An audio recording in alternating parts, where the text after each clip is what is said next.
겠습니다. 자, 오늘은 여러분들하고 하나님 아버지가 어떤 분이신지, 신앙생활을 하면서 제일 중요한 게 뭐냐? 그러면 하나님이 어떤 분이신가? 그런 이해가 필요한 것 같습니다. 사실 저는 개인적으로 신앙생활을 처음 시작하시는 분들이 금방 교회에 봉사하시고 헌신하시고, 사실 저는 그거 별로 좋아하지 않습니다. 어린 아기가 엄마 뱃속에 딱 태어났어요. 태어나자마자 야, 너 오늘부터 집안일을 해야 된다. 설거지도 좀 하고, 빨래는 한 2달 후에 시작하자. 이렇게 해서 건강하게 자랄 수 있는 아기는 없습니다.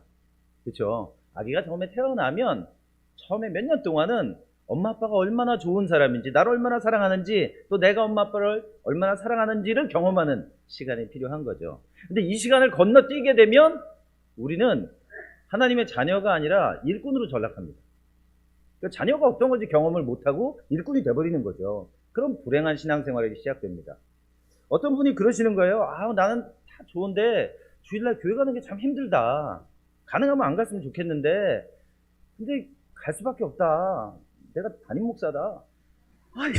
이러신 분이 있단 말이에요. 그 왜 그러신가 보니까 이분이 일꾼이신 거예요. 하나님 아버지가 아니신 거예요. 그래서 제가 너무 안타깝고 참 그랬었는데 그분 교회 성도님들은 어떠시겠어요? 목사님 그러신 정도면.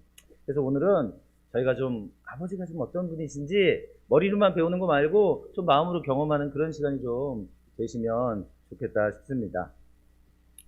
자, 제가요 사실 하나님 아버지가 어떤 분이신지 잘 몰랐어요. 제가 86년도에 예수님을 영접했는데 하나님의 자녀가 됐어요. 근데 하나님이 능력 있는 분이신 줄은 제가 알았고, 하나님께서 은사도 주시고 병도 고치시고 죽은 사람도 살리시고, 그리고 그런 걸 제가 많이 경험을 했는데 정작 하나님 아버지를 개인적으로 제가 경험해 본 적이 별로 없는 거예요. 제가 예수님을 믿고 나서 몇 년 동안 제가 하나님 앞에 그런 기도를 많이 했습니다. 하나님 저 사랑하신다면서요? 근데요 왜 제 과거를 보면은 저는 왜 이렇게 불행했던 거예요? 하나님이 날 사랑하셨다고 말씀은 분명히 성경에 하셨는데 내 삶을 보면 고통과 아픔밖에 없었어요. 어제 잠깐 말씀드렸지만 제가 8살 때 저희 어머니가 아버지의 폭력을 피해서 도망가셨어요.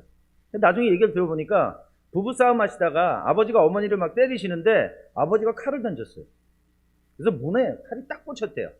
그 순간 내가 여기 있으면 죽겠구나.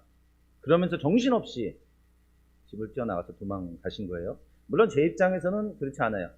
어머니가 저를 버렸죠. 그래서 제가 10대에 어머니를 아주 미워했어요. 사실 제가 어머니라고 부르지 않았어요. 그 여자. 제가 중학교 때 딱 한 번 저희 학교 찾아오셨었거든요. 가시라고. 난 당신 모른다고. 그리고 제가 20대 중반이 돼서 저희 어머니를 만났거든요. 그리고 사건의 전말을 알게 됐어요. 어떻게 된 일인지. 사실 저는 저희 아버지가 좋은 분인 줄 알았어요. 왜냐면 적어도 날 버리진 않았으니까. 근데 점점 시간이 지나가면서 의심이 들었어요. 좀 이상한데?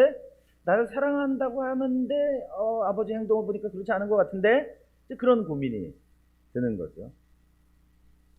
제가 그 초등학교 3학년 때 방배국민학교라고 하는 사당동에 있는 학교를 다녔거든요. 근데 거기서 이사를 가게 됐어요. 근데 이 개봉동, 지금 광명시라 그러죠. 1시간에서 한 1시간 반 되는 거리로 이사를 갔어요. 근데 아버지가 전학을 시켜주면 좋겠는데 전학을 안 시켜준 거예요. 그래서 버스를 타고 학교를 다닙니다. 그러니까 어린아이 3학년짜리 아이가 가방을 메고 버스를 타고 다니는데 어떤 날은 가방이 끊어지고 어떤 날은 내려야 될 때 내리질 못하고 그런 일들이 있는 거예요. 어떤 날은 예전에 여러분 그 버스 아시죠? 문 하나밖에 없고 운전석 바로 옆에 보면 엔진 룸이라 그러죠. 거기 이제 그 누비로 된 거 레자가 딱 있고 그런 가방이나 거기 앉아서 이렇게 끄덕이는 분들은 지금 연세 있는 분들이에요. 그래서 거기에 앉아서 제가 중학생 때 이렇게 중학생이란다 초등학교 때 자고 가고 있는데 교복 입은 중학생 형이 저를 깨우는 거예요. 그래서 왜 깨우나 봤더니 제가 그 형 가방에다가 그냥 침을 다 흘려놓은 거예요. 자면서. 그러면서 손수건을 싹 내밀더라고요. 혼낼 줄 알았는데 혼내진 않는 거예요. 그래서 그 손수건으로 형 가방을 닦고, 그러니까 어렸을 때 이런 일들이 쫙 생각이 나는 거예요. 그러면서 내가 더 불쌍한 거예요. 그래서 제가 제가 예전에는 어디 가서 제 얘기하면 내가요 고와 같이 자랐어요. 내가 너무 불쌍하게 자랐어요. 그 말을 하면서도 내가 불쌍했어요. 제가 어느 교회 가서 이제 부흥회를 하는데 이 얘기를 하면서 어떤 얘기를 했냐면 집 앞에서 이제 놀고 있었어요. 그날도 대학생 형 누나 이 커플인데 지나가다가 여러분 카스테라 아주 부드러운 빵 아세요? 뭐 스펀지 케이크라고 요새는 부르기도 하는데 그걸 본인들이 먹던 거를 저하고 제 동생이 놀고 있는데 그걸 주고 가는데 그걸 둘이 나눠 먹었는데 너무너무너무 맛있었어요. 그러니까 지금도 제가 그 카스테라를 너무 좋아하거든요. 그래서 이제 어디서 부흥회 하면서 제가 그 얘기를 했어요. 그 얘기를 했는데 그냥 웃고 마시면 좋았었는데 한 권사님께서 박스로 목사님 방 앞에다가 박스로 그거를 사다 놓으신 거예요. 저는 처음에는요. 그러니까 그날 얘기가 그 다음날 이제 집회를 하려고 그 목사님 당회장실에서 이런저런 이제 이야기를 주고받는데 거기 빵 박스가 있길래 오늘 예배 끝나고 나서 성도님들 배고프실 테니까 나눠주려고 그러는 건가 보다. 그러고 저는 잊어버렸어요. 그리고 나중에 나와서 이제 가려고 하는데 목사님 이거 목사님 거예요. 아마 불쌍하셨었나 봐요. 근데 그런 건 아니었음에도 불구하고 이제 그런 기억들이 제 안에는 많이 있는 거예요. 근데 그걸 하나님 앞에 하나님 나 진짜 불쌍하지 않아요? 어떻게 이렇게 살았는데 하나님 저는 그와 같이 살았다고 생각했는데 근데 하나님은 저를 사랑하셨다고 하니까 사실 저는 잘 믿어지지가 않아요. 그래서 그걸 가지고 하나님 앞에 기도를 하게 됩니다. 근데 기도를 하게 되는데 하나님이 제 마음 가운데 어떤 마음을 주시냐면 종현아 너는 고아가 아니야. 왜냐하면 네가 이 땅 가운데 온 것은 너희 부모의 선택이 아니야. 내가 널 보낸 거야. 그래서 고아가 아니야. 아멘이신가요?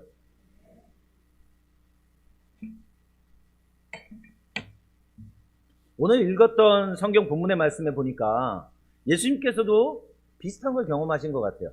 3년 반 동안이나 같이 동고동락했던 제자들이 다 도망가는 거예요. 근데 저랑 다르게 예수님이 반응하세요. 예수님은 나는 고아가 아니야. 나는 외롭지 않아. I'm not alone.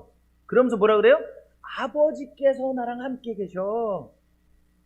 그러니까 예수님이 하나님의 아들이시고 예수님이 인간이셨지만 그분은 상처받지 않으셨어요.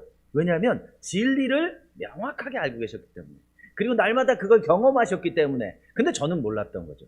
저는 20대 중반이 되어지기까지 하나님 나 사랑하셨다는데 근데 나는 되게 외로웠고 난 고아 같았는데 거짓말을 믿고 있었던 거죠.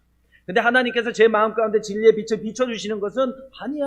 넌 고아가 아니야. 왜냐하면 내가 너랑 함께 있는 거야. 내가 너를 이 땅 가운데 보낸 거야. 보낸 그날부터 네가 다시 나에게 오는 그날까지 언제나 내가 너랑 함께 있는 거야. 여러분 인간의 가장 큰 문제가 뭐예요? 하나님을 떠난 거잖아요. 그래서 하나님께서 인간의 삶의 문제를 해결하기 위해서 어떻게 하세요? 임마누엘. 하나님이 우리와 함께 하신다. 그것이 복음의 시작 아니겠습니까? 예수 그리스도께서 이 땅 가운데 오시는 걸 예수님은 임마누엘이다 표현하셨어요. 인간의 모든 문제의 시작은 하나님을 떠나서 시작했기 때문에 그 모든 끝은 하나님이 우리와 함께하는 그때부터인 거예요. 바로 예수 그리스도께서 그날 2000년 전에 그것 때문에 오신 거죠. 하나님은 누구십니까? 아마 여러분들이 개인적으로 경험하셨던 하나님은 상당히 다양하실 거예요. 어떤 분에게는 병을 고쳐주시는 하나님, 어떤 분에게는 물질을 채워주시는 하나님, 어떤 분은 여호와 이레의 하나님, 어떤 분은 전쟁에서 승리하게 하시는 하나님. 그렇죠? 다양하실 거예요. 저도 그런 하나님으로 많이 이해했었어요. 근데 정말 중요하고 정말 가장 근본적인 것은 하나님이 내 아버지라고 하는 그 비밀은 잘 몰랐어요. 교회에서 수없이 많이 머리로 배웠는데 경험하지를 못했던 거죠. 여러분 혹시 이 파테르라는 단어 들어보신 적 있을까요? 그때 누가 이 빠떼로 아니냐? 아닙니다. 또 어떤 분은 뭐라 그러시더라? 뭐요? 뭐라 그랬는데 생각이 안 나네. 이제 이 파테르라고 하는 단어는 어원이 뭐냐면요. 생명의 근원이라고 합니다. 생명의 근원이라는 단어가 파테르라는 단어인데, 사실 이 파테르라는 단어는 여러분이 요새 자주 쓰시는 단어 중에 하나예요. 뭐예요? Father라는 단어의 어원이에요. 생명의 근원. 여러분 예레미야 2장 13절의 말씀에 보면 이런 말씀이 있어요. 같이 한번 읽어볼까요? 시작. 참으로 나의 백성이 두 가지 악을 저질렀다. 하나는 생수의 근원인 나를 버린 것이고, 또 하나는 전혀 물이 고이지 않는 물이 새는 웅덩이를 파서 그것을 샘으로 삼은 것이다. 여기 보니까 생명의 근원 되신 하나님을 버렸다. 이스라엘 사람들의 잘못은 뭐냐 하면 생명의 근원인 하나님을 버렸다. 이걸 다른 말로 말하면 아버지 되신 하나님을 버렸다라고 합니다. 그러니까 인간의 삶의 문제의 시작은 뭐냐 하면 아버지를 떠난 것. 그것이 인간의 가장 근본적인 문제의 시작인 겁니다. 여러분, 왜 우리가 동성애를 반대하는 걸까요? 하나님이 만드신 게 아닌 거예요. 하나님께서 이 세상을 6일 동안 창조하시고 하나님이 마지막으로 가족을 만드십니다. 가족은 남자와 여자가 부모를 떠나서 한 몸을 이룬다라고 하신 이 말씀은 사람이 만든 게 아니에요. 하나님이 만드신 조직이란 말이에요. 그래서 아담과 하와에게는 아버지가 계셨어요. 인간의 시작은 아버지가 계심으로 시작됐어요. 근데 그 아담과 하와의 타락은 그 아버지를 떠나버림으로 인해서 시작됩니다. 아버지 없이 혼자 살 수 있어 라고 말하기 시작하면서부터 시작되는 겁니다. 선악을 알게 하는 실과를 따 먹게 되면 네가 하나님처럼 될 거야 라고 하는 거짓말을 믿게 되어진 거죠. 인간의 문제는 복잡하지 않습니다. 아버지를 떠나면 그때부터 문제가 시작되는 거예요. 누가복음 15장에 우리가 흔히 말하는 탕자의 비유의 핵심적인 문제는 뭐냐면요, 둘째 아들이 아버지를 떠났다는 거예요. 아버지한테 재산을 불이하게 물려받았다? 그럴 수 있어요. 아버지가 주셨으니까. 근데 거기에서 가장 큰 문제는 아버지를 떠났다. 인간의 가장 핵심적인 문제는 아버지를 떠나는 것으로 시작하게 되어집니다. 왜 그래요? 하나님께서는 우리를 창조하실 때 우리가 하나님과 영원히 사랑하는 관계를 맺도록 창조하셨기 때문에, 하나님께서 아담과 하와의 그 배신과 타락을 보면서 안타까웠던 건 뭐냐면 단순히 선악과를 따먹었기 때문이 아니고 아버지와 이제 더 이상 사랑하는 관계를 가질 수 없게 됐다는 거예요. 그 관계가 단절되어져 버려서 우리가 말해도 하나님 듣지 않으시고 하나님 말씀하셔도 우리가 들을 수 없는 상태가 되어져 버렸다라고 하는 거죠. 그리스도인의 삶에 있어서 하나님께서 우리의 아버지시라고 하는 것을 경험하지 못한다면 우리의 신앙은 사실은 종교의식에 불과할 수밖에 없게 됩니다. 이 세상의 어떤 종교도 인격적이고 개인적인 관계를 창조자와 갖는 종교는 없습니다. 그래서 기독교는 종교가 아니고 진리입니다. 그 이외의 모든 종교는 주종관계이거나, 그렇죠? 철저하게 복종하는 관계이거나, 고개조차 들 수 없고 말 한마디만 잘못해도 죽임을 당하는 그런 형태의 종교 아니겠습니까? 근데 저희는 그렇지 않아요. 창조하신 하나님이 그러실 필요 없는데 우리의 아버지가 되어주시겠다라고 하시는 거예요. 그리고 우리가 그 하나님을, 창조자 하나님을 감히 아버지라고 부를 수 있게 되어진 거죠. 예수님께서 이 땅 가운데 도대체 왜 오신 건가? 예수님께서 이 땅 가운데 오신 이유가 굉장히 많이 있죠. 우리가 다 아는 것처럼 우리의 죄를 구원하시기 위해서 오셨다. 예, 맞아요. 그럼에도 불구하고 예수님께서 그분의 삶을 통해서 3년 반의 공생의 사역을 통해서 뭘 보여주고 싶으셨냐면 하나님이 우리의 아버지라고 하는 걸 소개하고 싶으셨던 거예요.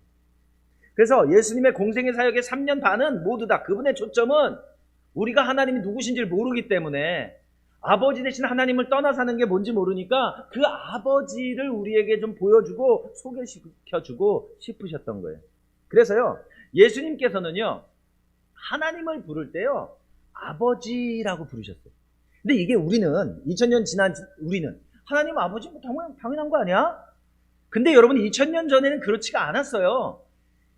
이스라엘 사람들이 감히 하나님을 아버지라고 부를 수 없었단 말이에요. 하나님 너무 거룩하신 분이기 때문에 감히 어떻게 우리가 하나님을 아버지라고 부르냔 말이에요. 근데 예수님은 그때 하나님이라는 평가를 받는 게 아니라 누구예요?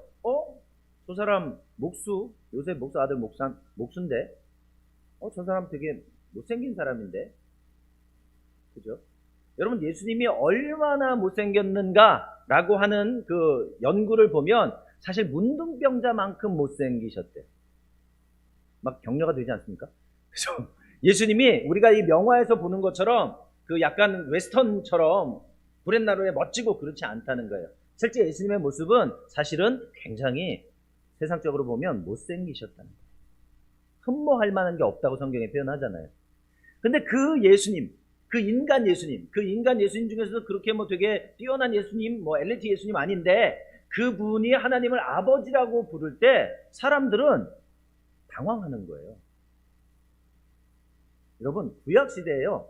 성경을 기록할 때 하나님이란 글자가 나오면 어떻게 했는지 아세요? 목욕제예요. 목욕제. 만약에 신약 성경을 기록한다고 가정할 때 나의 하나님 어찌하여 나를 버리셨나이까? 그렇지. 가서 샤워하고 하나 또 있네. 샤워하고 이런 분위기. 이게 지금 하나님에 대한 그 이스라엘 사람들의 개념이란 말이에요. 감히. 여호와 하나님이라 그러죠. 하나님이 너무 거룩하시기 때문에 감히 하나님의 이름을 부를 수가 없는 거예요. 그래서 야훼라고 하는 특정한 표현을 사용한 거예요. 쉽게 말하면 이런 거예요. 여기 이 종이 있잖아요. 그죠? 이 종이 막 너무 거룩하신 거예요. 그래갖고 감히 종이라고 못 부르는 거예요. 그래서 뭐라고 부르냐면 물컵 옆에 있는 분. 이스라엘 사람들은 이렇게 하나님 불렀단 말이에요. 근데 예수님께서는 3년 반의 사역 동안에 390번 이상 하나님을 아버지라고 부릅니다. 이스라엘 사람들이 헷갈리는 거예요. 혼란스러운 거예요. 아니 어떻게 저 신성 모독인데 초기에는 괜찮았어요. 예수님이 이 엘리야가 살아났구나, 우리를 이제 완전히 해방시켜줄 사람이구나, 그렇게 생각하니까 그럴 수 있다고 생각했어요. 근데요, 나중에 예수님께서 바리새인, 사두개인 비난하셨어요. 경멸하셨어요. 회칠한 무덤이다. 그리고 나니까 어떻게 됐어요? 요놈 봐라 요거. 야, 저 예수라는 애 좀 쫓아다녀봐. 뭔 소리 하는지 좀 들어보자. 그래서 쫓아다녀 보니까 딱 걸리는 거예요. 신성모독. 계속 하나님을 아버지라고 불러? 좋았어. 그래서 요한복음에 보니까 예수님께서 하나님을 자기 친아버지라고 부르기 때문에 예수님을 죽이려 했다 그랬어요. 딱 걸린 거지. 그럼 예수님이 그걸 모르셨을까요? 아셨죠. 그럼에도 불구하고 왜? 그분의 사명과 비전과 꿈이니까 이 땅 가운데 아버지를 잃어버린 사람들에게 아버지를 다시 발견하게 하고 다시 경험하게 하는 거, 그게 예수 그리스도의 비전이셨기 때문에 그분은 그것을 두려워하지 않으셨던 거죠. 그리고 보여주셨어요. 하나님이 우리 아버지신 거죠. 그리고 여러분 너무 잘 아는 말씀 아니에요? 요한복음 1장 12절 같이 읽겠습니다. 시작. 예수님을 믿는 사람에게는 자녀가 되는 권세를 주셨다. 자, 예수님께서 우리가 예수님을 믿기만 하면 내가 하나님을 아버지라고 부르는 것처럼 너도 하나님을 아버지라고 부를 수 있게 되는 거야. 그래서 뭐라 그래요? 예수 우리 형제, 그런 표현 쓰잖아요. 여러분 찬양하실 때 그렇게 안 하시던가요? 하잖아요. 그죠? 예수님 왜 우리 형제라고 부르냐면 우리가 하나님의 자녀가 되고 예수님이 하나님의 자녀시니까, 그렇죠? 표현하자면 그렇다는 거예요. 그래서 예수님을 믿게 되어졌을 때 우리가 제일 처음에 경험해야 되는 건 뭐냐면 내가 하나님의 자녀라고 하는 권세와 하나님과 친밀한 사랑의 관계를 맺게 되는 것으로부터 신앙이 시작되어져야 하는 겁니다. 그리고 그 신앙의 끝도 그 아버지의 사랑을 경험하는 것으로 마무리되어져야 하는 거죠. 그래서 하나님은 그의 자녀를 사랑하시는 아버지이시다. 그래서 예수님은 계속해서 그분의 삶을 통해서 반복적으로 하나님을 아버지로 우리에게 소개시켜 주기를 원하셨던 거죠. 자, 두 번째, 예수님께서 왜 이 땅 가운데 오셨냐면요, 우리를 하나님 아버지를 소개시켜 주시는 것뿐만 아니라 우리의 삶을 하나님 아버지께로 인도하기 위해서 오셨다. 자, 같이 읽습니다. 시작.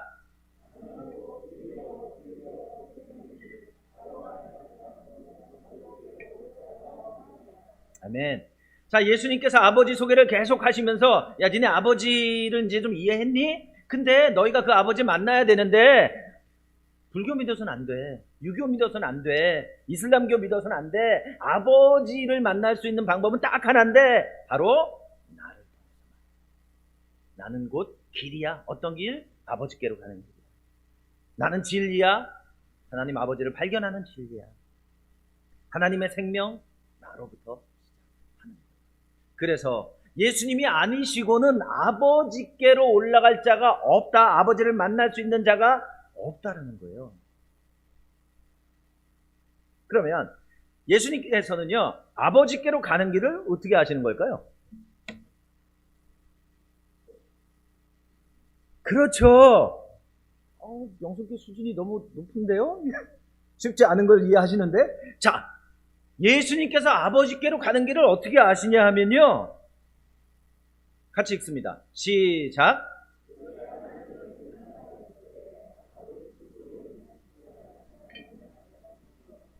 예수님께서 이 땅 가운데 오시기 전에 어디 계셨다는 거예요? 하나님 아버지 품에 계셨다는 거예요. 제가 성경에서 제일 좋아하는 구절 중에 하나예요. 예수님께서 이 땅 가운데 오시기 전에 하나님 아버지의 품 안에 계셨다. 너무 멋진 사파 아닙니까? 그렇죠? 그 하나님 아버지 품에서 예수님은 뭘 경험하셨을까요? 아, 더워. 아버지 왜 이렇게 꽉 날 안는 거야? 뭐 이런 걸 경험하시지는 않았을 거 아니에요. 하나님이 나를 얼마나 사랑하시는지 경험하고, 또 내가 그 아버지를 얼마나 사랑하는지 고백하고, 그런 시간 보내시지 않았겠습니까? 여러분, 관계라고 하는 건요, 두 가지 관계가 있어요. 사랑의 관계가 있고요, 두려움의 관계가 있어요. 여러분 한번 체크해 보세요. 이 두려움의 관계라고 하는 건 뭐냐면요, 여러분 주일날 이제 교회 오셨어요. 예배를 드렸어요. 요새는 아마 예배 끝나고 식사 같이 못 하시죠? 예, 코로나 때문에 못 하시는데, 예전에는 우리가 같이 식사하고, 또 끝나고 나면 또 교제하고, 그랬단 말이에요. 그래서 김 집사님이 이제 예배 끝나고 식사하고, 박 집사님 만나기로 했어요. 그래서 이제 식당 저 끝에 이렇게 앉아서 기다리고 있습니다. 기다리고 있는데 이 박 집사님이 나를 만나러 바로 와야 되는데, 중간에 이 사람 만나고, 저 사람 만나고, 요 사람 만나고, 한 30분 걸리는 것 같아요. 그리고 나서 결국 나를 만나러 왔어요. 딱 만나러 와서 첫 마디, 집사님 나 오늘 바빠. 그리고 가는 거예요. 좀 이상한 거야. 어떤 사람이든지 내가 그 사람하고 같이 있으면 가능하면 좀 빨리 헤어지고 싶어요. 그리고 헤어지면 별로 보고 싶지 않아요. 이런 관계는 두려움의 관계예요.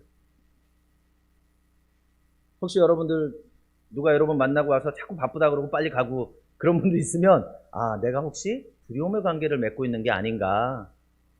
그쵸? 또는 여러분이 누군가를 만났는데 하나 가능하면 여기서 좀 빨리 벗어나고 싶은데 그 관계는 사랑의 관계가 아닌 두려움의 관계인 거예요.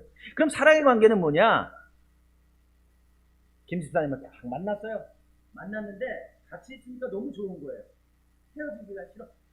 근데 어떻게 해? 집에 가야죠. 그래서 헤어졌어요. 헤어졌는데 또 보고 싶어요. 이런 관계가 사랑의 관계. 예수님께서는 하나님 아버지와 영원 전부터 그 사랑의 관계를 맺으셨던 거예요. 그래가지고 이 땅 가운데 계셔서도 여전히 하나님 아버지의 그 사랑 때문에 이 땅에서 고아처럼 살지 않고 아버지와 함께 계속 매일의 삶을 살아가실 수 있었던 거예요. 그리고 그러셨기 때문에 그 예수님은 하나님과 사람에게 더 사랑스러워 가셨더라. 예수님이 사랑이시니까 그 사랑을 흘려보내시고 또 그 사랑을 받으시는데 전혀 주저함이 없으셨던 거죠. 건강한 사람들은요, 사랑을 잘 받아요. 건강한 사람들은요, 사랑을 잘 나눠줄 수 있는 사람들이에요. 그 사람들이 사랑의 관계를 맺는 사람들인 거죠. 그래서 예수님은 이 땅에서의 33년의 삶이 고아와 같은 삶이 아니었던 거예요. 단 한순간도 아버지와 끊어진 적이 없는 거예요. 그 사랑의 끈이, 보이지 않는 그 사랑의 끈이 살아가게 하는 거예요. 여러분들 결혼 생활하시는 분들, 아마 같이 생활하시는 분들도 있지만 일 때문에 멀리 떨어져 계시는 분들도 있고 주말에 만나시는 분들도 있고 그렇지 않아요? 그죠?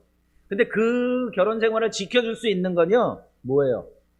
헌신하고 결단하고 결정하는 거 아니에요. 너 바람 피면 안 돼. 너 뭐 하면 안 돼. 그런 걸로는 안 돼요. 뭐예요? 사랑.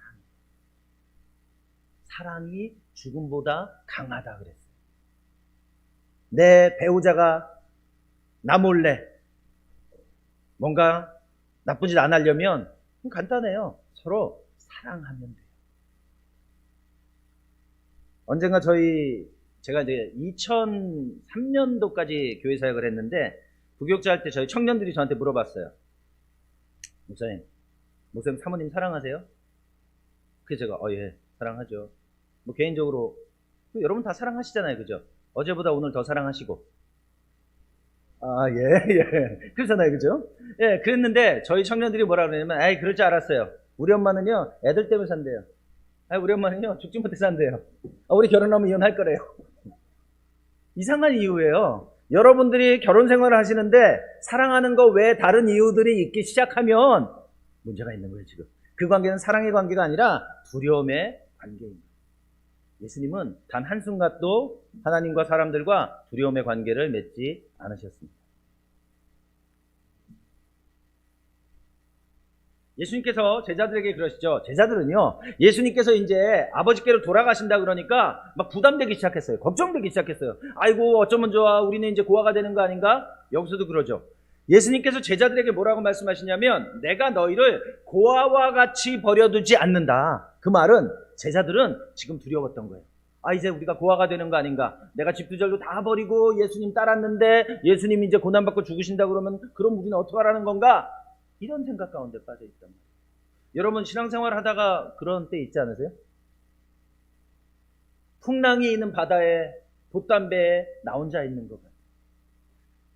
아주 깊은 동굴 속에 어두운데 아무도 없는 것 같은 그런 고통과 아픔이 있는데 아무도 알아주지 않는 것과 같아요. 아마 제자들 마음도 그랬던 것 같습니다. 근데 그런 제자들에게 예수님이 또 말씀하시는 거예요. 고와 같이 너희를 버려두지 않아.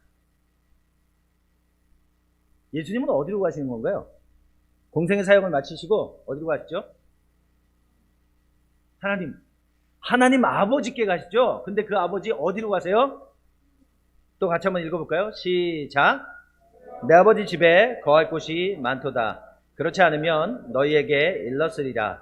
내가 너희를 위하여 처소를 예비하러 가노니 가서 너희를 위하여 처소를 예비하면 내가 다시 와서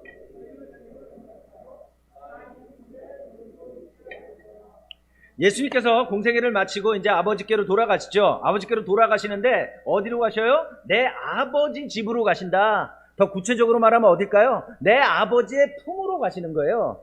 왜? 왔던 곳으로 돌아가시니까. 근데 예수님 뭐라 그러세요? 자신만을 위해서 처소를 예비하러 가는 게 아니라 너희를 위해서 처소를 예비하러 간다. 하나님 아버지의 그 품 안에 우리도 있게 하려고 예수님 가신다는 거예요. 그래서 우리가 예수 그리스도를 믿는다라고 하는 것은 하나님의 자녀가 되는 것에 머무르는 게 아니라 그 아버지의 품 안에서 날마다 위로받고 사랑받고 치유받고 회복되어지는 삶이 1년에 한 번 10년이 아니라 매일매일 경험되어져야 한다라고 하는 거죠. 예수님은 우리에게 그런 아버지를 보여주고 싶으셨던 거예요. 그리고 그런 아버지를 만나게 해주고 싶으셨던 거예요. 근데 예수님께서요, 그렇게 우리에게 아버지 얘기를 많이 하셨는데 여러분 생각해 보신 적 있으세요? 왜 3년 반 동안 공생애를 사셨을까요? 만약에 예수님께서 태어나자마자 돌아가시면 어떻게 돼요?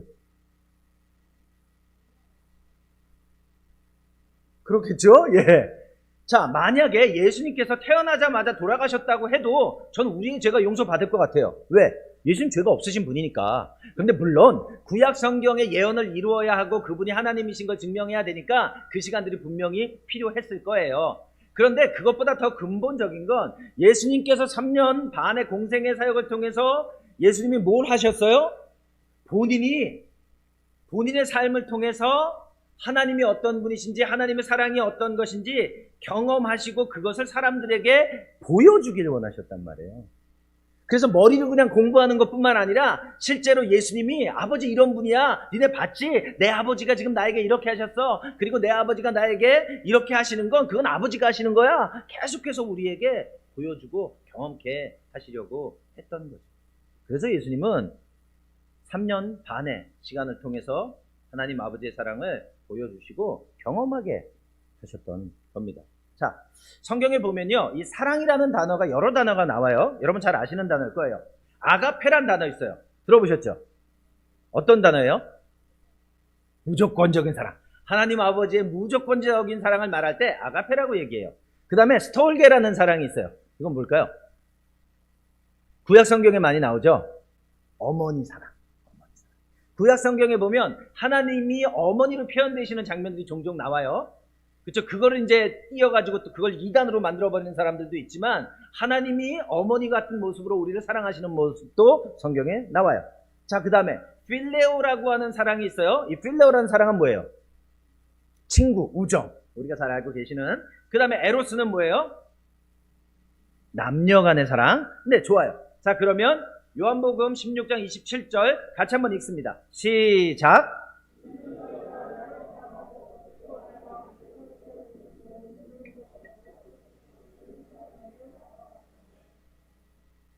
분명히 같은 걸 읽었는데, 여기 말씀해 보니까 아버지께서 친히 너희를 사랑하셨다. 자, 예수님께서 지금 말씀하신 거예요. 하나님 아버지께서 우리를 친히 사랑하셨다라고 말씀하셨는데, 이 사랑이라는 단어는 이 네 가지 사랑 중에서 어떤 단어를 쓰셨을까요? 자, 친히 나를 사랑하신다고 말씀하신 이 사랑은 헬라어로 아가페를 썼을 것이다. 손 들어보세요. 14분. 예. 자, 아마 이 사랑은 어머니 사랑인 스톨게를 썼을 것 같다. 손 들어보세요. 2분. 지금 머리 긁으시면 헷갈려요. 예.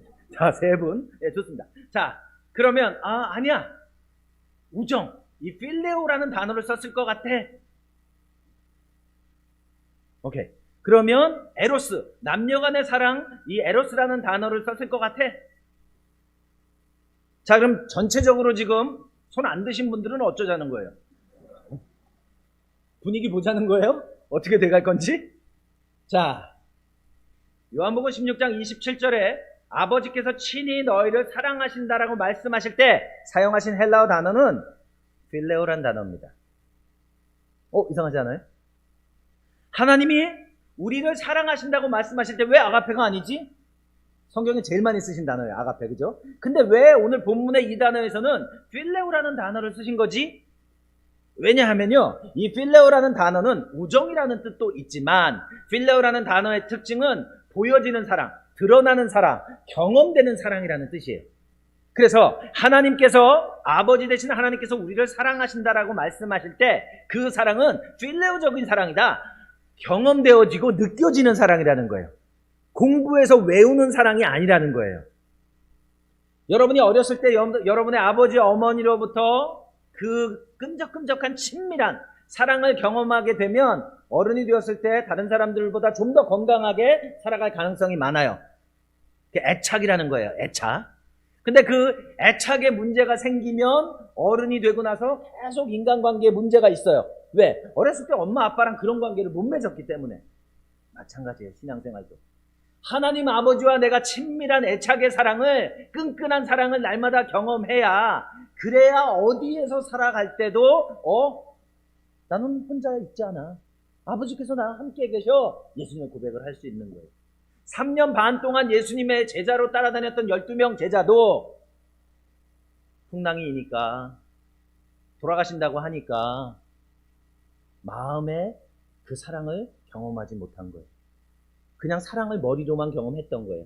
그러니까 막상 어려움이 오니까 어찌해야 될 바를 몰랐던 거죠. 하나님께서 우리에게 경험하게 해주고 싶으신 사랑은 바로 필레오적인 사랑이에요. 그래서 오늘 여러분들이 그 사랑을 좀 경험하시면 좋겠어요. 하나님 아버지의 그 사랑의 임재가 오늘 우리의 예배 가운데 임하시면 좋겠어요. 아멘. 빌립이 물어봅니다. 뭘 물어보냐면요. 예수님께서요 390번 이상을 하나님을 아버지라고 불렀다 그랬잖아요. 그러니까 이 빌립이요 드디어 질문을 합니다. 요한복음 14장 8절에 예수님, 맨날 아버지 그냥 아버지 얘기하시는데 그러면 그 아버지 좀 한번 보여주세요. 그렇게 질문하는 거예요. 그랬더니 예수님 뭐라고 대답하세요? 야 빌립아, 내가 너랑 그렇게 오래 있었는데 아버지를 보여달라고? 나를 본 사람은 아버지를 본 거야. 예수님의 3년 반의 삶은 아버지가 누구신지 보여주시는 삶이었던 거예요.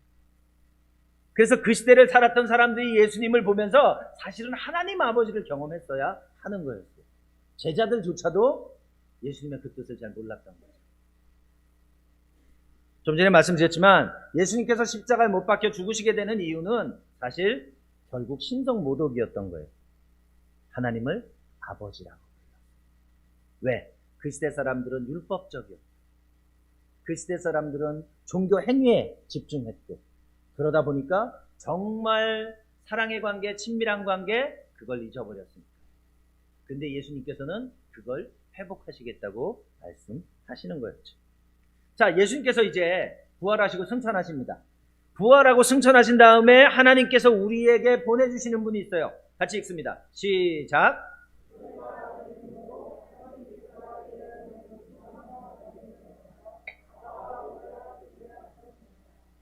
자, 예수님께서 이제 여기서 하나님 아버지를 우리한테 계시해 주셨어요. 그리고 나서 승천하시고 하나님 아버지께서 이제 또 누구를 보내주세요?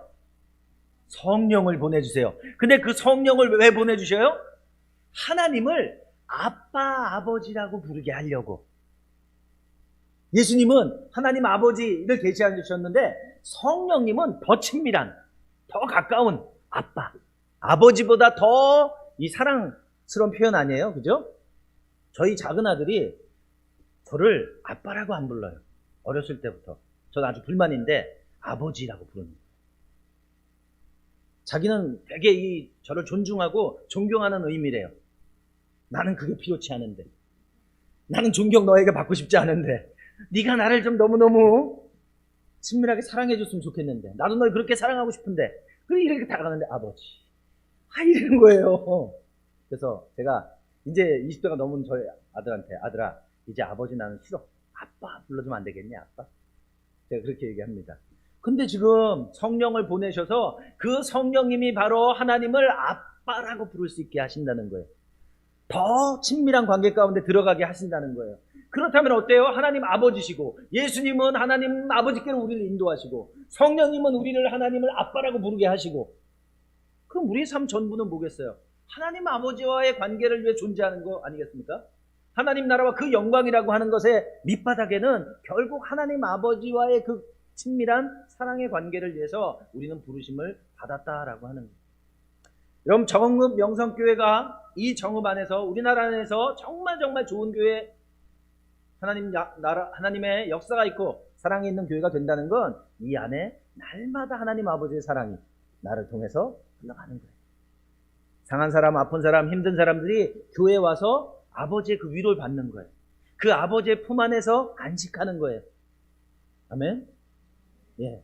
그렇게 되려면 우리는 날마다 그 사랑을 경험해야 하는 거죠. 왜 우리는 아버지 사랑을 경험 못하냔 말이에요. 그렇게 신앙생활 오래 했는데, 머리로는 내가 기가 막히게 가르쳐 줄 수도 있는데, 왜 나는 그 사랑을 경험하지 못하는가? 이유가 있어요. 첫 번째는요, 자기 자신을 의지하고 살기 때문에 그래요. 예수님을 믿고 나는데 예수 믿기 전에는 누구나 다 자기 의지하고 살아가요. 그리고 예수님을 믿으면 이제부터는 자기 의지하지 않고 하나님 의지하고 살아야 되는데 대부분의 사람들이 그렇지 않아요. 예수님 믿고 나서 여전히 자기 자신을 의지하고 살아가요. 그래서 성경은 이것을 육이라고 말해요. 그리고 성경은 이것을 뭐라고 말해요? 고하다. 우리가 하나님 아버지 사랑을 경험하지 못하는 이유는요, 바로 고아와 같이 살기 때문에 그래요. 분명히 하나님의 아버지신데 아버지 없는 사람처럼 우리가 살아가더라는 거예요. 제가 그랬잖아요. 제가 10대에 거듭났는데 아버지 하나님을 만난 건 한참 지나고 나서요. 누가 봐도 저 신앙생활 굉장히 열심히 하는 사람이었어요. 저희 학교에는 기도탑이 있었거든요. 강당 옆에 3층이 제 기도하는. 제가 거기 올라가서 기도하면 사람들이 다 알았어요. 하도 소리를 질러가지고 주여 만군의 여호와여 뭔지도 모르면서 그냥 맨날 소리 지르고 맨날 목 쉬어 있고 그러면 되는 건 줄 알았어요. 신앙생활이. 근데 그게 아니다. 저는 예수 신앙생활 시작하고 예수님 처음 믿을 때 자녀로 시작하지 못했어요. 종으로 시작했어요. 그러다 보니까 종처럼 열심히 일했는데 지나가면서 하나님이 더 좋아지는 게 아니라 하나님이 더 싫어지고 불편해지고, 하나님 가능하면 좀 나랑 거리 좀 두셨으면 좋겠는데, 그런 생각 들더라고요. 고아의 마음을 가지고 살면 그럴 수밖에 없어요. 여러분, 고아의 마음과 자녀의 마음은 좀 달라요. 고아의 마음을 가진 사람들은요, 하나님이 아버지가 아니에요. 하나님이 주인인 거예요. 그러니까 내가 뭘 잘하면 칭찬해주고 못하면 혼내는 거예요. 근데 자녀는 어때요? 아버지인 거예요. 하나님. 내가 뭘 잘못해도 잘해도 내 아버지인 거예요. 저희 아이들이 10대 때, 특히 저희 큰아이는 사춘기를 아주 심하게 보냈어요. 제 큰아이는 좀 뭐라 그럴까요? 약간 독특해요. 음악하는 친구인데 뭐 종잡을 수가 없어요. 그래서 저랑 갈등이 많았는데, 저랑 이제 아들 방에서 제가 제 아들을 이제 혼내죠. 너 이거 잘못했고 이래서 이렇게 하면 안 돼. 그리고 이제 혼냅니다. 혼내고 나서 이렇게 나오는데 제 아들이, 큰아들이 동생한테 뭐라 그러냐면, 한별아, 나 오늘 아빠랑 싸웠어. 싸우긴 뭘 싸워. 내가 혼냈는데 지는 싸웠대요. 그리고 저는 막 열받아 있죠. 막 열받아 있고. 근데 저녁 때 되면요, 거실 지나가다가 제 어깨를 툭 치고 지나갑니다. 툭 치고 지나가면서 뭐라 그러냐면, 아빠, 오늘 치맥 어때? 오케이. 여러분도 치킨과 맥도날드 잘 드시죠? 그거 말고 딴 거 있어요? 예, 저희는 이제 그 치킨과 맥도날드인데, 저랑 제 아들이 갈등이 있고 정말 원수 같기도 하고 막 별의별 상황이 다 있어요. 근데 제 큰아들이 명확하게 아는 거 한 가지가 있어요. 자기가 아무리 잘못하고 아무리 죽을 짓을 해도 저 사람이 내 아버지라는 거예요. 저 사람이 나 안 버릴 거라는 거예요. 저 사람이 나 사랑한다는 거예요. 그래서 저는 좀 열받긴 하지만 근데 제 아들의 그걸 보면 제가 미소가 지어져요. 야, 제가 제대로 나를 알고 있구나. 근데 고아의 마음을 가진 사람들은요, 하나님을 그렇게 바라보지 못해요. 주인이니까. 내가 조금만 잘못하면 언제 4번 번개를 날려가지고 내 사업을 망치게 할지 두려운 거예요. 그래서 사랑의 신앙이 아닌 두려움의 신앙을 갖게 됩니다. 고아의 마음을 가진 사람들은요, 자기 자신을 의지합니다. 하나님을 의지하지 못해요. 자기를 도와줄 사람이 아무도 없다고 생각합니다. 그러다 보니까 여러분 뭡니까? 이북에서 신앙생활 하다가 6.25 이후에 남쪽으로 내려오신 분들 있죠. 그분들이 대부분 다 자수성가 하신 분들이에요. 왜냐하면 아무것도 없이 내려왔기 때문에 정말 철저하게 자기를 의지하고 성공하십니다. 한 부류는 그렇고요. 또 한 부류는 철저하게 교회 중심, 하나님 중심, 신앙 중심. 그래서 남쪽에 내려오자마자 교회를 시작하고 같이 하나님 앞에 예배를 드리고, 그러면서 이제 서울에 뭐 충무성결교회라든지 충영교회라든지 또 부산의 교회라든지 그렇게 시작된 거 아니에요? 거제도에 있는 교회들도 그렇고. 자녀의 마음을 가진 사람들은요, 내가 하나님 아버지 없이는 안 된다는 걸 알아요. 내가 아버지를 의지하지 않고는 살 수 없는 존재라는 걸 알아요. 내가 창조되어질 때부터 하나님과 함께 살아갈 때만 의미 있는 삶을 살아갈 수 있다는 걸 안다는 거죠. 고아의 마음을 가진 사람들은요, 해라 하지 마라 율법을 사랑합니다. 왜? 이게 제일 쉬워요. 명확히 보이거든요. 뭘 하고 뭘 하지 않고. 자녀의 마음을 가진 사람들은요, 옳고 그름을 따지기보다는 이것이 생명이 있는 것인가, 이것이 사랑의 법인가. 교회 집사님 두 분이 싸우셨어요. 왜 싸우셨냐면 돈을 빌려주고 돈을 빌려갔어요. 근데 한 분이 못 갚는 거예요. 그러니까 시간이 지나가면서 갈등이 심해졌어요. 그래서 나중에는 이제 법원에 가네 마네 막 이러고 있는 상황이 됐어요. 이제 목사님은 지금 상당히 당황스러운 상황이 되셨어요. 집사님 두 분 당회장실에 앉아 계시고 목사님 앉아 계시고, 얘기를 들어보니까 다 이해가 돼.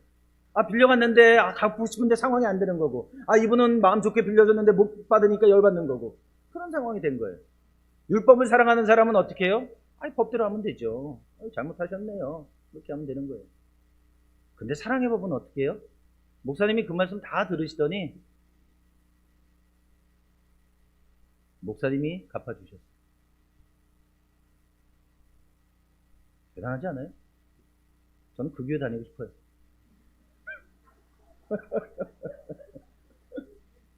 옳고 그름이 중요하지 않아요. 두 사람을 다 살리는 건 네가 잘했네, 네가 잘못했네가 아니고, 누가 잘못했고 잘할 수 있어요. 근데 그것보다 더 중요한 거, 사람을 살리는 거잖아요. 그죠? 이 사람들이 하나님이 어떤 분이신지 경험하게 하는 거잖아요. 그거 보여주시는 거예요. 자네의 마음을 가진 사람들은 그렇게 살아가는 사람들이에요. 고아의 마음을 가진 사람들은요, 불안합니다. 평안하지 않아요. 고아이기 때문에 언제 어떤 일이 생길지 모르는 거예요. 날마다 긴장하면서 사는 거예요. 그런데 자네의 마음을 가진 사람들은 평안합니다. 폭풍우가 일어도 평안해요. 왜? 주님께서 아멘. 자, 고아의 마음을 가진 사람들과 자네의 마음을 가진 사람들 보시면, 고아의 마음을 가진 사람들은요, 칭찬받기 원하고 인정받기 원하고 용납받기를 원해요. 그래서 다른 사람들한테 인정받기 위해서 얼마나 그렇게 열심히 일하는지 몰라요. 특히 이 고아의 마음을 가진 사람들이 교회에 많이 있습니다. 교회 활동 열심히 하세요. 봉사 열심히 하시고 헌신 열심히 하세요. 근데 이유는 칭찬받고 싶어요. 내가 인정받고 싶어서. 그럼 내가 좀 가치 있는 사람이 될까봐 그러는 거예요. 여러분 모르겠습니다. 보통 교회마다 몇 달에 한 번씩 이 김치 하시지 않으세요? 권사님들 모이셔서. 우리 교회만 하나? 그죠? 다 하시잖아요. 그죠? 근데 이제 이 몇 달에 한 번씩 모이셔갖고 김장김치를 맛있게 막 하시는 거예요. 주일날 이제 식사할 때 드셔야 되니까. 그래서 이제 만드는데 우리 목사님께서 이제 지나가시다가 목사님, 권사님 김치가 최고예요. 그럼 거기서 또 이렇게 딱 하나 찢어가지고 딱 주시고 딱 이래요. 권사님은 사실 딴 거 없어요. 이 김치 담글 때 목사님 지나가시면서 이거 한번 해주시고 찢어서 딱 드시면 그걸로 모든 스트레스가 다 풀려요. 내가 드디어 우리 교회에서 참 가치 있는 사람이구나, 이런 느낌을 갖는 거예요. 몇 달에 한 번씩. 자, 근데 문제가 생겼어요. 이 김장을 하는데 그 주간에 목사님이 집회 가셔가지고 안 계시네? 이걸 하고 지나가셔야 되는데 이게 안 하시는 거예요. 찢어서 드려야 되는데 없는 거예요. 그러니까 이 권사님들이 앉으셔가지고 이 배추를 뜯으러 패면서, 아이고 나는 그냥 평생 그냥 배추나 다듬고 있다고, 아이고 우리 교회에서 난 뭐 하는 거냐고. 왜 그런 걸까요? 이분은 하나님이 너무 좋아서 김치 담근 게 아니었어요. 장로님한테 인정받고 목사님한테 인정받고 사람들한테 인정받을 때 내가 괜찮은 사람이 되는 것 같으니까 고아의 마음 가지고 했던 거예요. 안타깝게도. 자네의 마음을 가진 사람들은요, 왜 내가 김치 담궈요? 하나님 너무 좋으니까. 하나님이 나를 사랑하셨으니까. 그 사랑을 내가 나누지 않으면 못 견디겠어. 그래서 시키지 않는데도 내가 하는 거예요. 괜찮아, 내가 할게. 고아의 마음을 가진 사람들은요, 인정받기 위해서 자꾸 뭔가 하는 거예요. 헌신하고 봉사하고 충성하는 거예요. 그래서 저는 교회에서 되게 많이 헌신하고 되게 많이 충성하고 되게 많이 헌금하고 다 자네의 마음을 갖고 한다고 생각하지 않아요. 어떤 분이요, 교회 건축하는데 40억을 헌금하셨어요. 놀라지도 않으시네? 여기는 기본적으로 다 그 정도는 하시는 거군요. 예. 이분이 장로님이신데 40억 헌금하셨어요. 좋았어요. 예. 은혜가 돼요. 근데요, 정문 앞에 들어올 때요, 벽돌로 맨 위에 본인 이름. 너무너무 창피해요. 그거 안 하셨으면 좋았을 텐데. 본인이 헌금하는 거 하나님만 아셨으면 참 좋았을 텐데. 40억 아니라 400억 해도 하나님이 안 받으세요. 물론 전 받습니다. 저는 받지만 하나님은 안 받으세요. 그렇기 때문에 그건 고아의 마음인 거지 하나님 마음 아닌 거예요. 우리가 봉사할 때요, 하나님의 사랑에 감사하고 그게 동기부여가 돼서 할 때, 자원하는 마음으로 할 때, 그것이 열매 맺는 거예요. 그것이 하나님이 기뻐하시고 하나님 영광 받으시는 거죠. 자, 우리가 훈련 받아야 돼요. 그죠? 제자 돼야 돼요. 제자 되려면 훈련해야 돼요. 근데 고아의 마음을 가진 사람들은 동기가 없거나, 내가 이거 훈련 받는데 하기 싫지만 이거 하면 나 인정해 주겠지, 내가 몇 과정 했으니까 내가 교회에서 이제 뭔가 할 수 있겠지, 이런 생각 갖고 합니다. 자네의 마음을 가진 사람들은요, 즐거움과 기쁨으로 헌신한다. 자, 고아의 마음을 가진 사람들은 인정받기 위해서 내가 거룩하게 살아야 돼. 왜냐하면 그래야 내가 가치 있는 사람 될 테니까. 이런 동기를 갖는 거예요. 그러나 자녀는 나는 거룩해지고 싶어. 그래야 하나님 아버지 마음을 안 상하게 하고, 그래야 내가 하나님과 더 친밀한 관계를 맺을 테니까. 여러분 어떠세요? 고아의 마음을 가지고 계시나요? 자녀의 마음을 가지고 계시나요? 아마 좀 섞여 있으시겠죠. 그래서 고아의 마음을 가지고 있는 부분이 있다면 이제 우리는 돌이켜야 돼요. 돌이켜서 자녀로 돌아와야 돼요. 고아로 살면 불행해요. 고아로 살면 하나님이 내 아버지가 아닌 거예요. 또 자기 자신을 의지하기 때문에 우리가 하나님 사랑을 경험하지 못하고요. 또 하나는요, 하나님을 오해하기 때문에 그래요. 상처 때문이에요. 상처 때문에 하나님 아버지를 경험하지 못하는 거예요. 제가요, 저희 어머니가 8살 때 저희 집에서 나가셨다 그랬잖아요. 그리고 저희 아버지가 가끔 집에 오셨고 할머니가 저를 키워주셨어요. 그래서 저는 어렸을 때부터 아버지 마음에 들려고 굉장히 노력했어요. 그래서 아버지를 기쁘게 할 수 있다면 나는 뭐든지. 근데 우리 아버지를 기쁘게 하려면 별거 없어요. 그냥 하나만 잘하면 돼요. 뭘까요? 공부 잘하면 돼요. 공부 잘하면 돼요. 공부 잘하면 되는데 안타깝게도 제가 중학교 때 국영수를 하나님 앞에 겸손하게 내려놨어요. 그래가지고 제가 이제 중학교 때부터 이제 고등학교를 가야 되는데 열심히 공부해서 고등학교를 가고 이제 고등학교에서 대학을 가야 되는데 중학교 때 내려놨으니 이게 되겠어요? 안 되겠죠. 안 되겠죠. 그러던 중에 이제 제가 거듭나게 됩니다. 이제 거듭나게 되면서 이제 내가 이제 목사가 돼야 되겠다. 사역자가 돼야 되겠다. 그래서 이제 그때부터 공부를 하기 시작하는 거예요. 저희 때는 4당 오락이라고 그랬어요. 4시간 자면 붙고 5시간 자면 떨어지는 거예요. 그래서 일단 4시간 자자. 4시간 자자. 그리고 4시간만 잤어요. 2시에 자고 6시에 일어나고. 자, 그렇게 하는데 국영수를 못하니까 성적이 잘 안 오르죠. 근데 다행히 제가 암기 과목은 좀 잘해요. 그래서 암기 과목을 열심히 공부했어요. 보통은 이제 여름방학 지나면 암기 과목 공부 시작하는데 저 같은 경우는 이제 3학년 1학기 때부터 열심히 암기 과목을 했어요. 그리고 나서 이제 시험을 봤죠. 저희 때는 이제 뭐 전기, 후기 이렇게 학교가 있었는데 제가 전기에 동국대 철학과를 봤어요. 담임 목사님한테 돼지게 혼났어요. 네가 미쳤구나. 중이 되려 그러냐. 그러면서 그래도 나중에 대학원에 신학을 하면 되겠다 싶어가지고 그렇게 한 거죠. 근데 성령이 역사하셨어요. 떨어졌어요. 자, 그리고 나서 후기에 서울신대를 넣었어요. 그리고 이제 그 발표를 보러 가는 거예요. 발표를 보러 가는데 여러분 옛날에는, 지금은 전화로 하지만 옛날에는 학교 앞에 이 방을 붙였어요. 전지에다가 이제 그 수험번호 쓰는 거예요. 됐을까요? 안 됐을까요? 떨어졌다는 분은 누구세요?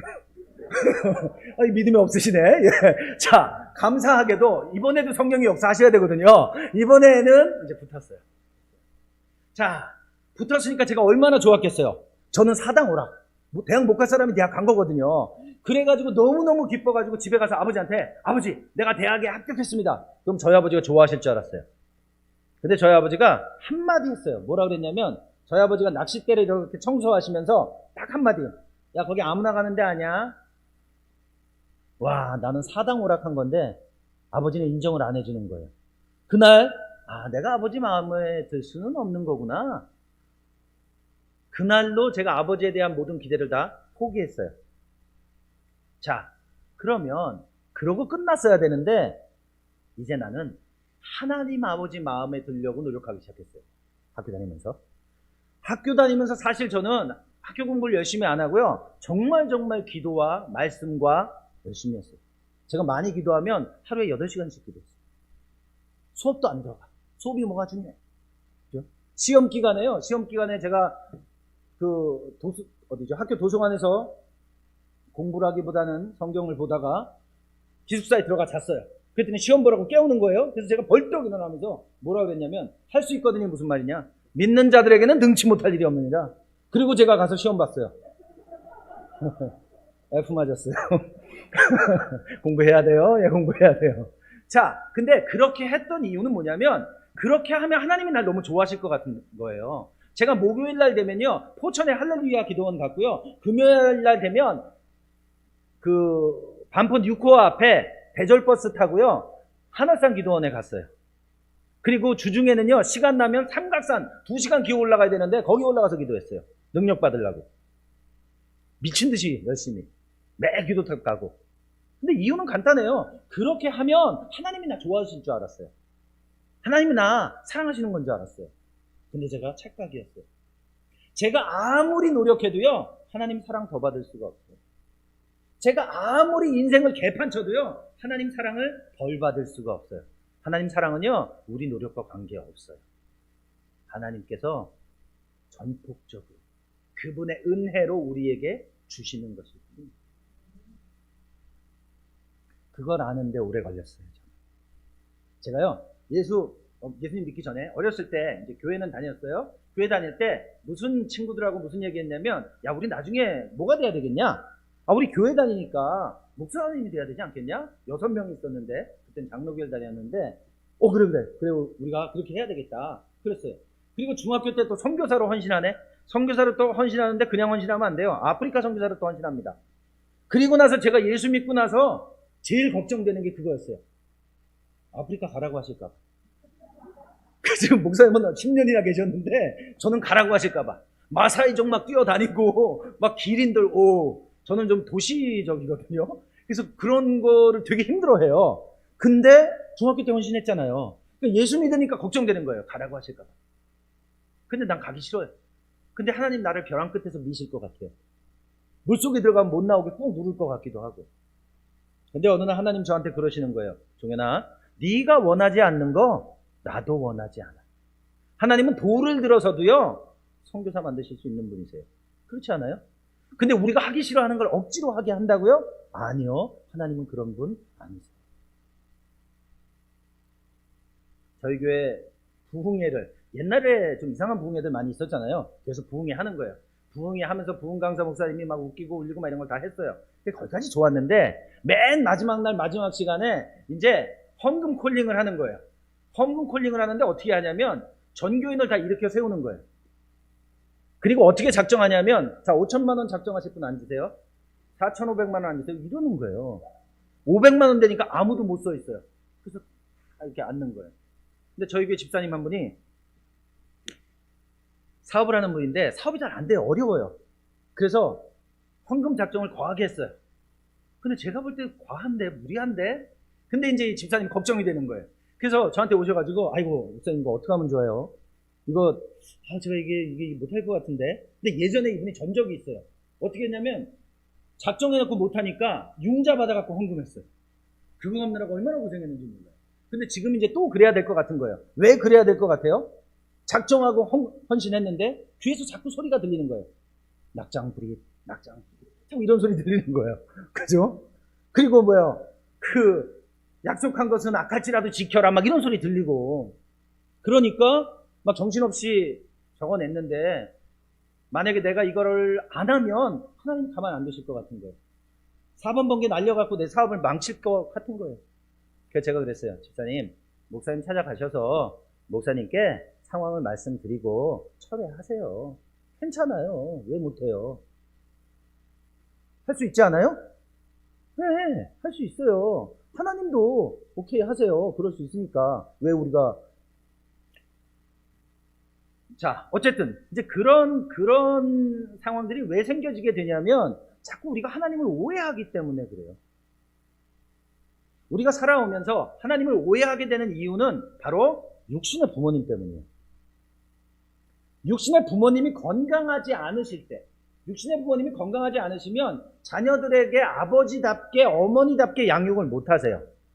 그러면 어떻게 되느냐? 우리가 어른이 됐을 때요, 그 대상관계 이론이라고 하는 심리학을 하는 분들이 그런 얘기합니다. 사람들은 누구나 다 그 마음 가운데 하나님이 있대요. 하나님 믿든지 안 믿든지. 그래서 하나님이 있는데 그 하나님은 엄마 아빠를 통해서 만들어진다는 거예요. 그래서 우리가 예수님 딱 믿으면 진짜 하나님을 만나는 게 아니라 내 마음에 있는 하나님을 만난대요. 근데 이 마음에 있는 하나님이 건강하지 않으면 건강하지 않은 신앙생활을 하게 되는 거예요. 이 마음에 있는 하나님이 건강하면 건강한 신앙생활을 하게 되더라라고 하는 거예요.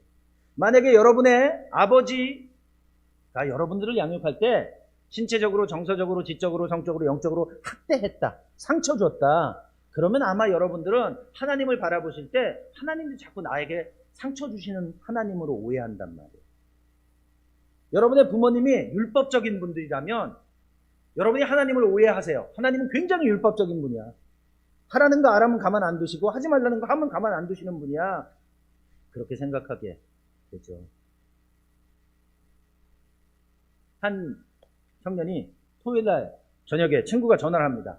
야, 우리 내일 저기 정동진에 가서 떠오르는 태양을 보면서 우리가 인생을 얘기하자. 그랬더니 이 친구가 주일학교 섬기거든요. 안 돼, 돼. 그리고 따라간 거예요. 따라가서 떠오르는 태양을 보면서 신나게 먹고 놀고 그랬어요. 근데 돌아오는 길에 교통사고가 났네. 다리가 부러졌어요. 그러니까 다리가 부러져갖고 짤뚝짤뚝 교회 왔어요. 교회 왔더니 만나는 사람들마다 너 그럴 줄 알았다. 주일날 주일학교 안 섬기고 어디 가냐? 다음에 오른쪽 다리도 조심해라. 우리가 하나님을 이런 식으로 이해해요. 내가 뭔가 조금 잘못하면 하나님이 그것에 대해서 벌 주실 것만 같은. 이게 어떤 느낌이냐면 이런 거예요. 제 큰아들이 뭘 잘못했어요. 그러면 제가 큰아들을 불러가지고 아들아 일로 와봐. 너 그렇게 하면 안 되지? 왼쪽 다리 앞으로 내밀어라. 그리고 제가 준비해왔던 망치로 다리를 딱 부러뜨리는 거예요. 사랑한다. 이 다리가 붙으면 너는 더 견고해질 거다. 하나님이 우리한테 이렇게 한다고 생각하시잖아요. 어떤 분은 그러세요. 내가 11조를 안 했더니 교통사고가 나갔고 하나님이 11조만큼을 가져가시더라. 와, 우리 하나님 너무 쪼잔한 거 아니에요? 전 그런 하나님은 못 믿을 것 같아요. 그렇지 않으세요. 아니, 그런 분이 어떻게 자기 아들을 죽이시기까지 우리를 사랑하세요? 근데 언제 죽으셨어요? 우리가 죄인일 때. 제가 상담을 20몇 년 동안 해보면서 예수 믿는 분들에게 제일 많이 말씀하는 구절 중에 하나가 바로 이 구절이에요. 로마서 5장 8절. 우리가 아직 죄인 되었을 때에 하나님이 우리를 사랑하신 건 죄인일 때 사랑하셨고, 그러면 예수 믿는다면 더 사랑하시고, 근데 예수 믿을 땐 용서받는데 예수 믿고 나서 죄 지으면 자꾸 고아처럼 반응해요. 자꾸 아버지가 나를 가만 안 두시고 다리 뭉댕이 분지를 것처럼 오해하더라는 거예요. 그런 분이 아니죠. 하나님 아버지는 그런 분 아니에요. 아이고, 시간이 많이 지났기 때문에 좀 마무리하겠습니다.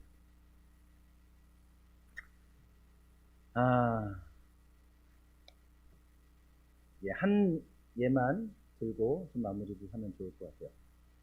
여러분 잘 아시는 100마리 양, 잃어버린 양 비유 아시죠? 목자가 양 100마리를 데리고 멀리 가서 이제 방목을 하니까 풀 뜯어 먹이고 있는 거예요. 그리고 이제 일주일 지나서 이제 집으로 가려고 합니다. 근데 보니까 어떻게 인원 점검 해야 되잖아요. 야, 양들 번호. 했는데 100번째 양이 소리를 안 하는 거예요.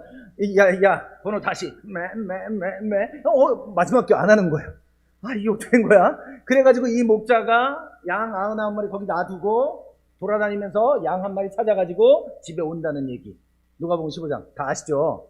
근데 여러분 그 예화가 은혜가 되십니까? 저는 은혜가 잘 안 됐어요. 잘 이해가 안 되더라고요. 아니, 이 양 한 마리를 찾기 위해서 이 목자는 너무 대가를 많이 지불해요. 제가 몽골 가서 물어보니까요, 어린 양 한 마리 3만 원이래요. 그렇게 비싸지가 않아요.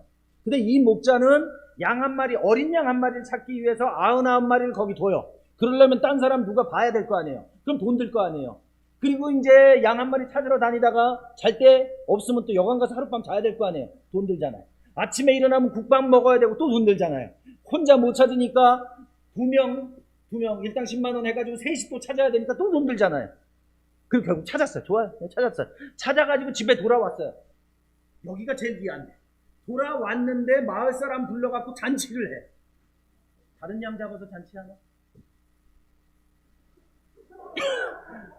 양 한 마리 지금 찾으려고 돈 많이 들여갖고 찾았는데 잔치하려면 고기 필요하니까 양 10마리 잡아갖고 잔치. 이게 이해가 안 되는 예화 아니에요, 이거? 제가 이걸 이해하는데 몇 년이 걸렸는데, 저희 교회 권사님이 홀 어머니죠. 남편은 일찍 소천하시고 아들 둘을 키웠어요. 이 두 아들이 잘 자랐어요. 잘 자랐고 큰아들이 의사가 됐습니다. 자, 근데 그러던 어느 날 큰아들이 교통사고가 나서 그 자리에서 죽었어요. 그리고 병원으로, 장례식장으로 옮겨졌고 난리가 났죠, 교회가. 그리고 이제 다 가서 같이 울며 불며 예배하며 그렇게 했어요. 근데 집사님이 집사님 참, 권사님 둘째 아들 보면 좀 위로 받으세요. 어떻게 할 수 없죠, 막 이런 얘기를 하는 거예요. 그랬더니 권사님이 뭐라고 그러시냐면, 집사님 나한테 그런 말 하지 마. 내 하나밖에 없는 아들. 그 아들이 죽었어. 제가 그 얘기를 딱 듣는 순간 어린 양 100마리 양 비유가 이해가 됐어요. 왜 이 목자는 그렇게 많은 대가 지불을 하고서 이 한 마리 양을 찾아와야 되는 거냐면 one and only, 이 세상에 단 한 마리밖에 없는 양이에요. 대체할 수가 없어요. 예수 그리스도께서 이 땅 가운데 오시는 이유는 65억 인구 때문에 오는 게 아니라 대체할 수 없는 나 때문에. 나를 사랑하시기 때문에 그의 삶에, 예수님의 삶의 모든 대가를 다 지불하고 나를 구하러 오십니다. 하나님이 우리를 사랑하시는 건 바로 그런 사랑입니다.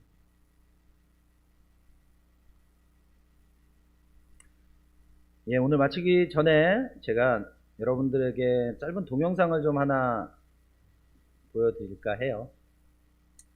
아버지하고 아들 이야기입니다. 여기 나오는 사람은 아버지 같고요. 그리고 여기 나오는 아들은 우리의 모습인 것 같아요. 그래서 이 동영상 보시면서 여러분 자신의 모습을 또 하나님 아버지의 모습을 좀 발견하는 시간이 되시면 좋겠습니다.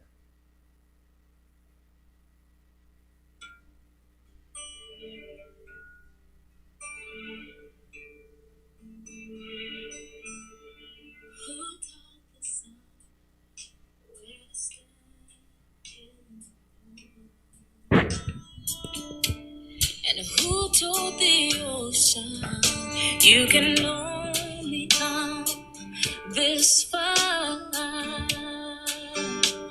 And who showed the moon where to hide till evening? Whose words alone can catch a falling star? Well, I know my Redeemer lives. I know my Redeemer lives. All of creation testifies this life within me cries. I know my Redeemer lives. Yeah, the very same God that spins things in orbit runs to the weary, the worn and the weak, and the same gentle hands that hold me when I'm broken. They conquer death to bring me victory. Now I know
저기 나오는 아들은 태어날 때 목에 탯줄을 감고 태어납니다. 병원에서는 이 아들을 기관에 맡겨버리고 잊어버리라고 이야기합니다. 근데 아버지는 이 아이를 데려다가 키웁니다. 그리고 아이가 14살이 됐을 때 아빠, 나랑 같이 달리지 않으시겠어요? 그리고 휠체어에 앉아있는 그 아들과 달리기를 시작합니다. 천인 3종 경기를 14번 이상 완주하고요. 42.19km의 마라톤을 64차례 이상 완주합니다. 그리고 인터뷰를 하는데 아들이 그런 얘기합니다. 내 아버지는 내 인생의 날개에 바람 같은 분이다. 아버지가 없었다면 난 할 수 없었습니다. 저는 이 동영상 볼 때마다 그런 생각합니다. 휠체어에 앉아있는 그 아들이 우리의 모습이 아닌가 싶어요. 우리는 우리 스스로 우리의 휠체어를 끌고 살아가 보려고 노력하고 애쓰지만 잘 되지 않습니다. 아버지가 그 휠체어를 끌고 가실 때에만 우리 인생의 의미가 있어지고 우리 안에 있는 모든 장애가 사라져버리는 것 같은 경험을 하게 되어지는 거죠. 이 시간에 좀 시간 많이 지났습니다만은 같이 한번 좀 기도하고 싶습니다. 여러분 이 시간에 기도할 때 혹시 여러분의 삶이 나도 모르게 언제부턴가 고아와 같은 삶을 살아왔던 분들이 있다면 아버지, 오늘 내가 아버지를 발견하는 시간이 되기를. 내가 이제 더 이상 고아처럼 살고 싶지 않습니다. 오늘도 내가 아버지의 그 사랑 안에 안식하고 싶습니다. 버려진 사람처럼 그렇게 이제 살고 싶지 않습니다. 이 시간에 여러분 혹시 지금까지 살아오면서 자기 자신을 의지하고 살아왔던 분들이 있다면 주님 앞에 좀 내려놓으시면서 주님, 내가 고아 같은 삶을 이제 내려놓고 자녀의 삶을 살아가길 원합니다. 고백하면서 아버지의 사랑을 이 시간에 우리 가운데 부어주옵소서 기도하면서 이 시간에 좀 같이 소리내서 다 같이 기도하겠습니다. 기도하십시다.